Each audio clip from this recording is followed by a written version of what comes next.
Kerala story, അതുപോലെ തന്നെ Kashmir files എന്ന 2 മൂവീസും കേരളത്തിൽ റിലീസ് ചെയ്തിട്ടുണ്ടായിരുന്നു. പക്ഷെ അതിനുശേഷം ധാരാളം എഡ്യൂക്കേഷൻസ് ഒരു പെർട്ടിക്കുലർ കമ്മ്യൂണിറ്റിയെ ടാർഗറ്റ് ചെയ്തിട്ടാണ് ഈ 2 മൂവീസും റിലീസ് ചെയ്തത് എന്നൊരു ടേമിൽ കുറേ അജിറ്റേഷൻസ് അതുപോലെ ഇഷ്യൂസ് കേരളത്തിൽ ഉണ്ടായിട്ടുണ്ടായിരുന്നു. അപ്പോൾ എൻ്റെ ക്വസ്റ്റ്യൻ എന്താണെന്ന് വെച്ച് കഴിഞ്ഞാൽ, നമ്മുടെ രാഷ്ട്രീയം സിനിമാ ഫീൽഡിനെ സ്വാധീനിക്കുന്നുണ്ടോ എന്നായിരുന്നു. ആരോടാണ് ചോദ്യം?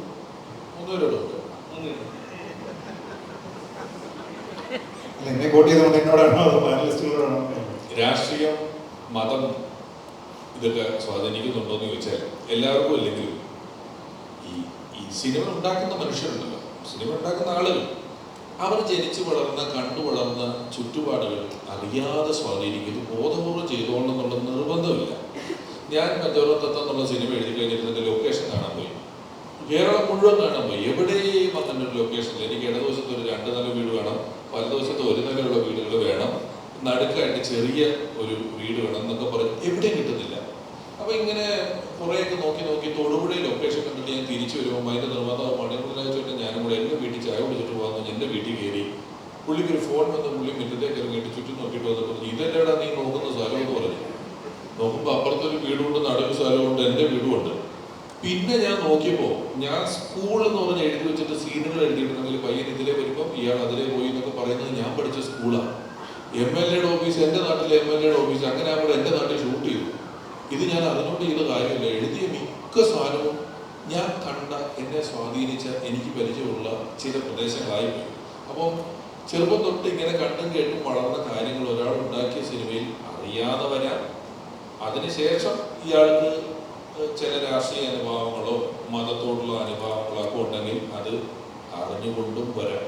പ്രൊപ്പഗൻഡ സിനിമകൾ എന്ന ആരോപണം വന്നാൽ എന്ത് ചെയ്യും എന്ന് നമ്മൾ ചോദിക്കുമ്പോഴും പ്രൊപ്പഗൻഡ സിനിമകൾ വരുന്നുണ്ട്.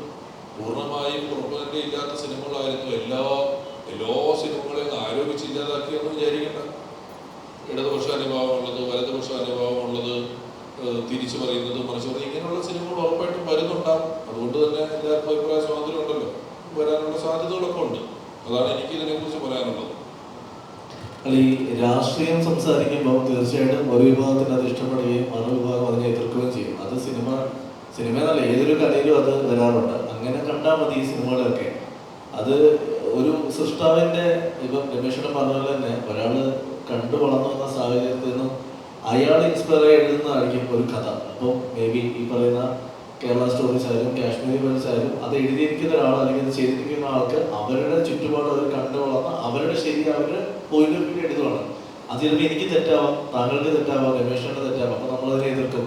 ഇതിവിടെ നടന്നുകൊണ്ടിരിക്കുന്ന കാര്യമാണ്. എന്താ വെച്ചാൽ ഇത് പ്രൊപ്പഗൻഡ എന്നൊരു വാക്ക് ഒരു കേട്ടാൽ വലിയൊരു സംഭവം പോകുമ്പോലൊക്കെ തോന്നുമെങ്കിലും ഇവിടെ ഇതൊക്കെ സംഭവിച്ചുകൊണ്ടിരിക്കുന്നതാണ്. ഈ വാക്ക് ഞാൻ കുറേ കേട്ടിട്ടുള്ളതാണ്. പക്ഷെ അതിനൊക്കെ ഒന്ന് ഉത്തരം ഞങ്ങൾ പറഞ്ഞത് തിയേറ്ററിൽ സിനിമ വന്ന് കണ്ടിട്ട് പറയാന്ന് പറഞ്ഞു. കാരണം വേറൊന്നുമല്ല, അങ്ങനത്തെ ഒരു പ്രൊപ്പഗൻഡയൊന്നും അതിലില്ലായിരുന്നു. തുടക്കത്തിൽ രമേശേട്ടൻ പറഞ്ഞ പോലെ ഇപ്പം ഉണ്ണിമൂന്തൻ അഭിനയിച്ചുകൊണ്ടാണ് അന്ന് മാളികപ്പുറത്തിന് ഒരു പ്രൊപ്പഗൻഡ ആണോ എന്ന ചോദ്യം വന്നത്. അത് ആദ്യം ചെയ്യാതിരുന്നത് പൃഥ്വിരാജായിരുന്നു. പൃഥ്വിരാജ് ആ പടത്തിൽ അഭിനയിച്ചിട്ടുണ്ടെങ്കിൽ ഈ വാക്ക് അവിടെ വരില്ലായിരുന്നു. അപ്പം ചില വ്യക്തികൾ അല്ലെങ്കിൽ ചില പെർട്ടിക്കുലർ, ഇപ്പൊ കാശ്മീരി ഫയൽസ് തന്നെ, ആ കാശ്മീരി ഫയൽസിന്റെ പേര് തന്നെ നമ്മൾ കേൾക്കുമ്പോഴത്തേക്ക് ഇതൊരു പ്രൊപ്പഗൻഡ ആണോ എന്നൊരു ചോദ്യം വരും. അപ്പം അത് നമ്മുടെ കാഴ്ചപ്പാടിന്റെ കൂടെ കുഴപ്പമുണ്ട്. അപ്പം ആ കാഴ്ചപ്പാട് മാറ്റി സമൂഹം ഇതിന്റെ സിനിമയായിട്ട് മാത്രം കാണാൻ നിന്നാൽ ഒരു പക്ഷേ സിനിമകളുടെ അത് ബാധിക്കാതെ പോകും. പക്ഷെ രമേശേട്ടൻ പറഞ്ഞു, രമേശേട്ടൻ ഷൂട്ട് ചെയ്യാൻ വേണ്ടി ലൊക്കേഷൻ അന്വേഷിച്ച് നടന്ന് ലാസ്റ്റ് സ്വന്തം നാട്ടിൽ തന്നെ ഷൂട്ട് ചെയ്യാം. ഇത് തന്നെയാണ് എനിക്ക് സംഭവിച്ചത്. ഞാൻ മാളികപ്പുറത്തിന്റെ കഥയൊക്കെ എഴുതിയിട്ട് ശബരിമല ഏരിയ മാറ്റി വെച്ചാൽ ബാക്കി സീൻ ഷൂട്ട് ചെയ്യാൻ പല സ്ഥലത്തും ലൊക്കേഷൻ നോക്കിയ ആളാണ്. അവസാനം വിഷ്ണു ശശിയുടെ എൻ്റെ കൂടെ ഞാൻ പഠിച്ച സ്കൂളിൽ ഫംഗ്ഷൻ വന്നപ്പോൾ അവൻ ചോദിക്കുന്നത്, ചേട്ടാ ഇതല്ലേ നിങ്ങൾ എഴുതി വെച്ച സാധനം? ഞാൻ വളർന്ന വീട്, ഞാൻ എൻ്റെ കുടുംബക്ഷേത്രം, ഇതൊക്കെ തന്നെയാണ് സിനിമയിൽ ഉപയോഗിച്ചിരിക്കുന്നത് പല സ്ഥലങ്ങളും. അപ്പൊ അത് സ്വാധീനിച്ചുകൊണ്ടാണ് എൻ്റെ എഴുത്തില്. ഇതുപോലെയാണ് ഈ പറയുന്ന കാശ്മീരി ഫയൽസും കേരള സ്റ്റോറീസും ഒക്കെ അത് ചെയ്ത ക്രിയേറ്റീവ് പീപ്പിൾസിന്റെ സ്വാധീനത്തിലാണ് നടന്നിരിക്കുന്നത്. അത് പ്രൊപ്പഗൻഡ ആണെന്ന് ചോദിച്ചാൽ ആവാതിരിക്കാം.